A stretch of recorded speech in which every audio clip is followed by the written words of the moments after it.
In the great city of Jerusalem, King Solomon sat on his golden throne. One day, two women arrived at his court, their faces filled with anger and sadness. They stood before the king, each holding on to the same story. One of the women, with tears in her eyes, stepped forward. "My lord," she began, her voice trembling. "This woman and I live in the same house. We both had babies, just days apart. But one night, her child died in his sleep. And while I was still asleep, she took my son and placed her dead child beside me."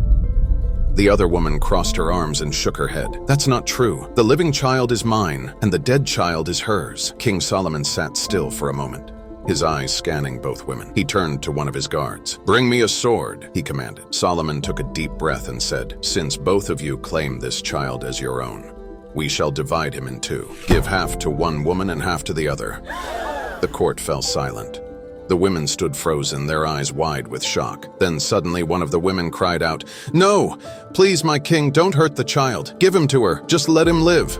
The other woman shrugged. "If I can't have him, neither of us should.